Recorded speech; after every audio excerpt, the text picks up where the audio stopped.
Halo guys, semangat pagi. Saya Mardi Sumitro. Hari ini berkesempatan di Yayasan Gandipuri. Gandipuri Yeah. bersama Ida Resi Putra Manuabe. Pada hari ini saya sangat bersyukur bisa datang silaturahmi ke Puri ini, di asram ini. Baik. Nama beliau sudah tidak asing lagi dan saya dapat info dari banyak media. Beliau penerima penghargaan Padma Shri Award ya, dari India ya, dari Presiden India. Dari Presiden India. Bintang ini luar biasa. Indonesia. Nah, ini ngobrol-ngobrol ringan. Kita pengen dengar dari Ida Resi langsung tentang dua penghargaan Ida Resi. Nah, ini mungkin bisa diceritakan Ida Resi, barangkali bisa menginspirasi kita tentang penghargaan dari India, dari presidennya langsung gitu. Silakan Ida Resi bisa diceritakan singkat tentang perolehan penghargaan ini. Sebenarnya semua itu kan nggak didapat dengan begitu saja ya. Saya dulu ngasistenin Ibu Gedong dari tahun 92. Jadi sampai tahun 95, kemudian saya kuliah di India, pulang balik 97. Dan 97, 6 September 1997 kemarin ini, ulang tahun 26 tahun Asram Gandipuri. Jadi Asram Gandipuri. Jadi dalam konteks ini saya lebih fokus pada Daridra Narayana, saya sebut. Jadi melakukan pelayanan pada orang miskin. Jadi dari 997 itu saya menguliahkan anak-anak dari Bali. Dari Bali, dari Kalimantan, Lampung, Jawa Timur, ada dari Jogja, dari seluruh Indonesia ya. Ada dari Banten, dari Sulawesi. Jadi anak-anak tidak anak Hindu saja. Oh gitu. Sekarang ini kan ada putranya mantan duta besar India di masa duta besar Indonesia di India, Pak Arto Suryodipuro, itu kan Muslim. Dan sekarang juga beliau kan Dirjen ASEAN yang baru sukses menyelenggarakan acara KTT ASEAN. Putranya kan kuliah di sini dan tinggal di asram ini juga. Jadi dari awal konsep kami tidak bagaimana Hindu itu tidak hanya sekedar ritual ya, tapi saya fokus pada pelayanan kemanusiaan, kebermanfaatan gitu. Bagaimana menyayangi Tuhan dalam bentuk ciptaan beliau. Benar.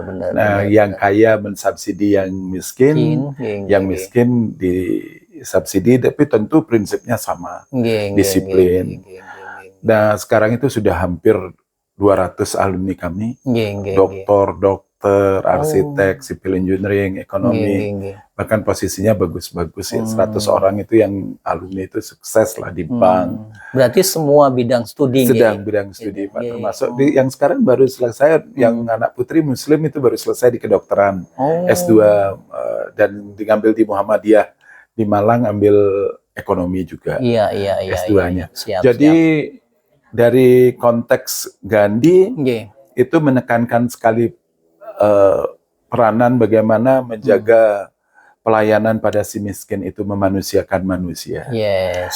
Itu yang saya lakukan. Ternyata apa yang saya lakukan itu dari dust to diamond, itu dari debu menjadi sebuah diamond, itu anak-anak itu kan berbunyi ya. Karena setiap anak itu saya wajibkan setelah kamu tamat dari sini sukses, kamu harus paling tidak sama menyekolahkan 18 orang anak. Jadi kan kalau dia 100 orang sekarang itu paling enggak 18 anak bisa dikuliahkan kan, itu sudah seperti multi level marketing. Tapi multi level marketing kemanusiaan. Dari itulah rupanya sebuah yayasan yang sangat terkenal, mungkin Bajaj Bapak kenal di sini, Bajaj itu. Itu International Jamnalal Bajaj Award tahun 2011. Saya dapatkan dengan luang yang cukup besar untuk saya itu. Jadi saya bisa mendapatkan penghargaan itu atas penghargaan melakukan promosi nilai-nilai kemanusiaan dan Mahatma Gandhi di outside of India. Itu kisahnya gimana, Ida Resi, kok Presiden India sampai bisa tertarik sehingga memberikan penghargaan? Ini kan nggak mudah ya. Iya. Gimana Itu kisahnya? kan sama Idarsi? dengan Bintang Mahaputra, tapi ini Kalau di di Indonesianya Indonesia Bintang Mahaputra, Mahaputra. ya itu penghargaan tertinggi dari Presiden India dan itu langka diberikan untuk orang asing. Oh, nah itu, ini Nah, kan menarik ya, ya. diberikan oleh Dan orang saya asing. beruntung sebenarnya kita tidak sendiri yang Nggih, tahun nggih, nggih. 2020 saya, tapi ada Brinyo Manuarte yang membuat IKN. Oh. Itu salah satu penerima lebih dulu setahun dari saya, 2019. Cuma kayak saya lebih dikenal karena saya intens terus Iya. membangun jembatan budaya Benar. India Indonesia. Sekarang India tidak India lagi, namanya kan Barat, sudah berubah dari kemarin. Dari G20 ini mereka merubah nama India menjadi Barat. Kembali nama kuno. Hubungan yang panjang itu saya lakukan sampai sekarang. Dan itu berbuah. Karena kan beberapa tokoh India juga kemari, Gandhi, dan saya berusaha menjalin hubungan yang intensif lah. Jadi kami mengundang tokoh-tokoh India juga datang, atau aktivis-aktivis, sosial aktivis India tinggal di ashram ini, sehingga dia mengenal tentang bagaimana sih India, Indonesia itu ternyata nilai-nilai tidak jauh berbeda kan. Ternyata kalau Bapak lihat kan Islam di India kan hampir 300 juta, melebihi Bapak. Sebenarnya kan lebih kita. Artinya saya dari zaman Gus Dur dulu sering mengantar beliau sampai beliau tidak presiden pun saya mengantar ke India. Nah, ternyata dari hubungan secara politik, sosial, budaya itu dikenal lah. Ternyata dari aktivis-aktivis itu kan memberikan laporan ke tim bintangnya itu. Jadi penghargaan itu saya terima. Tapi penghargaan itu saya terima, saya mensyukuri, dan itu memberikan inspirasi bagus. Pemerintah India itu tidak memberikan kepada orang yang terkenal ini saja, tapi justru orang yang intens melakukan sesuatu yang bermanfaat terus-menerus itu ya. Bahkan ada yang mendapatkan itu seorang pedagang buah, tapi dia jualan dari buahnya itu menanggung terus sampai tamat 1 sarjana. Lagi dia nanggung 1 sarjana. Jadi perbuatan baik itu tidak harus dilakukan oleh orang besar ya, tapi apapun itu dilakukan kecil, intens, dan tidak pernah berhenti, itu kekuatan. Dan itu kekuatan kita. Ampura Idarsi. 2011 kan dapat penghargaan dari Presiden India. Bukan, dari Jamnalal Bajaj Award itu. 2020 yang 2020 dari Presiden India ya. Berarti ini 2 penghargaan yang berbeda. Tapi diberikan penghargaan dengan apresiasi yang hampir sama. Tentang bagaimana memberi manfaat secara luas ya. Oke. Ini menarik. Nah, kalau di dalam Islam itu barangkali ada konsep Islam rahmatan lil alamin artinya bahwa Islam itu kasih sayang, kedamaian buat seisi alam. Tanpa membedakan ras, suku, agama, dan latar belakang. Jadi semangatnya seperti itu, semangatnya sama. Jadi sebenarnya kan kalau kita baik Islam ataupun Hindu, ketika kita duduk bersama, coba kita tidak berbicara saya Islam, saya Hindu.